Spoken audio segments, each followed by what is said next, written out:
With the release of A Quiet Place Day 1 on the 27th of June in the US and the UK, I thought it was the perfect time for a recap of A Quiet Place and A Quiet Place 2.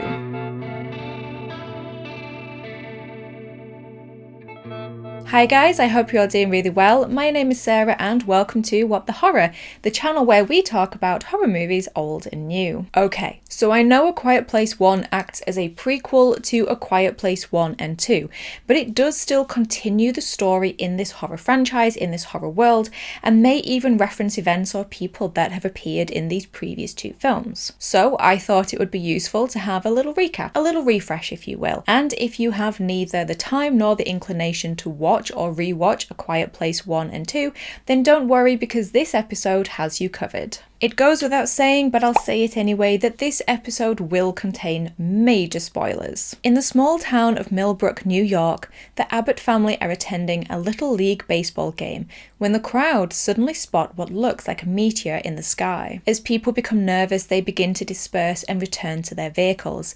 But minutes later, the main street of town is overrun by extraterrestrial creatures. And as people panic because of this new unknown threat, the townspeople are slaughtered. The Abbott family, made up of Lee, Evelyn, daughter Regan, and sons Marcus and Beau, survived the initial invasion and subsequent fallout because their home is a farm isolated in the woods where they can grow their own crops and fish in the local river. They take precautions and use skills such as using leaves for plates, walking barefoot, laying sand paths on the ground, painting safe spots to step on, doing their own health checks, and using fires and lights to communicate with each other and neighbouring farms. They're also already equipped to communicate silently due to Regan being deaf and the family well versed in sign language. Jump forward to day 89 and the Abbott family have journeyed into town in the search of medicine as the eldest son Marcus is sick. They find the medicine and take the opportunity to stock up on supplies while they're there. The youngest child, Beau, finds a toy space shuttle that he wants, but Lee takes it off him, explaining it's too loud and removes the batteries. As the family leaves, Regan gives Beau the now quiet toy, signing that it's their little secret. But no one notices Beau sneak the batteries as well, and during their walk back home, Beau turns the toy on, attracting the attention of one of the creatures, and despite Lee's best efforts to reach him in time, Beau is tragically killed. Over a year later, on day 472, Lee is again attempting to contact another country through the use of Morse code. We also discover that Evelyn is now several months pregnant. The Abbott family prepares for the birth by soundproofing the walls of the basement and creating a sound-dampened crib with a baby oxygen mask inside. The next day, day 473, Lee wants to take Marcus out fishing. Marcus doesn't want to go as he's scared of the creatures lurking nearby, but Lee and Evelyn believe it's important for him to learn these survival skills for the future. Regan offers to go instead, but Lee says no and next time. Lee and Regan's relationship has been strained since Beau's death, with Regan blaming herself and believing that Lee does too. While Evelyn remains on the farm and Regan visits Beau's grave, Lee and Marcus have some father-son bonding on the fishing trip. But their fun is cut short when on their way home they come across a man in the woods. The man's wife is dead and not wanting to live anymore, he screams, attracting a creature who kills him instantly. Meanwhile, back at the farm, Evelyn goes into labour. She goes into the basement and flicks the lights to red, alerting the returning Lee and Marcus to the situation. But having earlier created noise when she stood on a nail, Evelyn has to now safely navigate past one of the creatures attracted by the sound.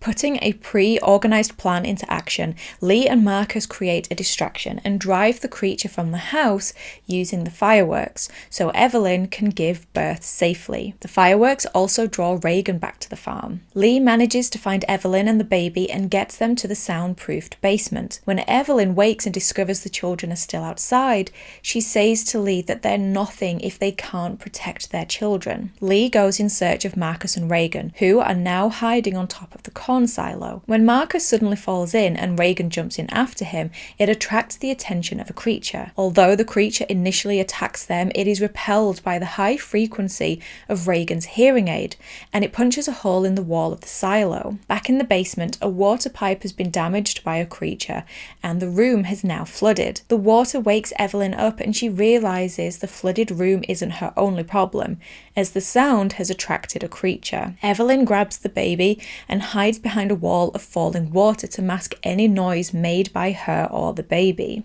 The creature leaves when Marcus falls into the silo, and Evelyn makes her way to Lee's workshop just in time to watch on the monitors as Lee reunites with the children. Their celebrating is soon cut short when they realize a creature is nearby, and while the children run and hide in the truck, Lee is injured.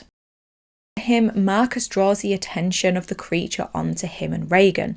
So, to save his children, Lee sacrifices himself so they can get away. The children reunite with Evelyn, and the three, pursued by another creature, head to Lee's workshop. When the creature enters after them, Regan remembers how the creature had fled earlier from the frequency of her hearing aid. She removes it, puts it against a mic, and blasts it through the speakers, subduing the creature, with Evelyn delivering the killing blow. The next day, day 474, with their farm now destroyed, what remains of the Abbott family set off looking for other survivors. While entering a fenced-off area, Evelyn sets off a sound alarm, and as they run for safety, Marcus ends up trapped in a bear trap. Marcus's screams attract a creature, but using the high frequency through the portable speaker and a shotgun, Evelyn and Regan manage to kill it. They remove Marcus from the trap, run into an abandoned building, where they then run into their old friend Emmett. To hide from a second creature, Emmett takes them to his soundproofed hideout underground. Later, once the coast is clear, Evelyn and Emmett catch up. Emmett learns of the baby and Lee's death, and Evelyn learns that Emmett's two sons were killed on day 1 and his wife died 11 weeks ago. Having lost everything and developed a rather cynical outlook on life, Emmett refuses to let the Abbotts stay. That same night, Marcus hears the song Beyond the Sea on the radio, and the Abbotts wonder if this means there are more survivors out there. Despite Emmett refusing to believe, Regan believes the signal is coming from an island at least 1 day's travel to the southwest. She believes that if she can make it to the broadcast, she could use her hearing aid's high frequency over the radio to be used and weaponized by any other survivors. Against Marcus's advice and pleading to stay, Regan sets out the next day along the train tracks alone. When Marcus and Evelyn discover that she's gone, Evelyn begs Emmett to go after her and bring her back. Meanwhile, while trying to retrieve a first aid kit from a train, Regan is found and almost killed by a creature. But Emmett catches up and manages to save her just in time. Despite Emmett saying he's going to take her home, Regan pleads with him to stay and help her. She says that they can finally do something to help save other people. The next morning, Regan wakes believing Emmett has left, taking the speaker and hearing aid with him, but he returns to tell her he's found a boat, and the two of them head out to the marina. Meanwhile, Evelyn leaves Marcus and the baby so she can head into town to gather medication and more oxygen tanks for the baby. Back at the hideout, Marcus, for some absolutely baffling reason, decides to go exploring, and when he discovers the corpse of Emmett's wife, he gets startled and falls, knocking over furniture and making a noise which attracts the attention of a creature. As Marcus hides himself and the baby,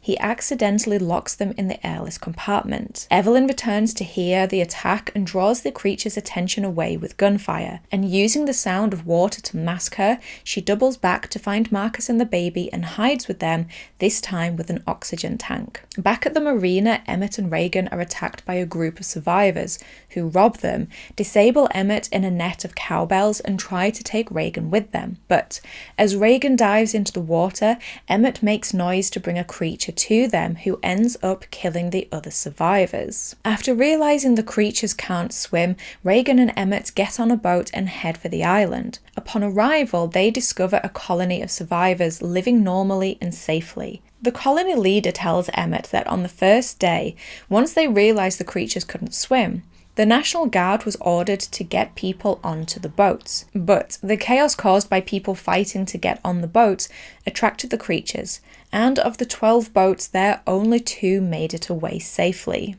tells the leader their plan and he agrees to help them. The next morning, Emmett notices the boat from the marina with a creature on has arrived on the island. He desperately tries to warn the colony, but is too late as the creature rips through the town, killing the colonists. To draw the creature away, the leader, Emmett, and Reagan drive to the broadcast station, honking the car horn. At the station, the leader is killed, and then Reagan and Emmett must navigate around a creature. But Reagan transmits the high frequency through the station signal, and then both Reagan and Marcus use it to subdue the creatures near them and kill them. Reagan leaves the hearing aid connected to the microphone, allowing the signal to be weaponized by any other survivors. So there you go, guys, a recap of A Quiet Place and A Quiet Place 2. As always, let me know your thoughts down in the comments on these two films.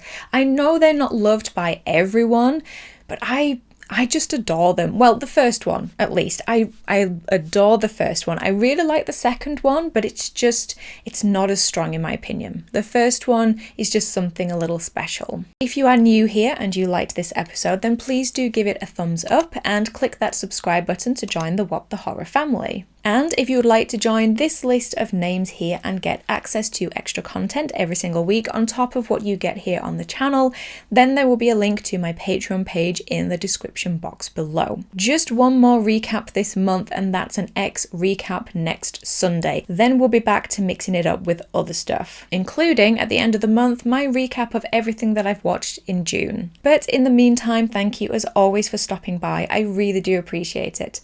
Take care of yourselves, and I will talk to you in the next episode. Bye.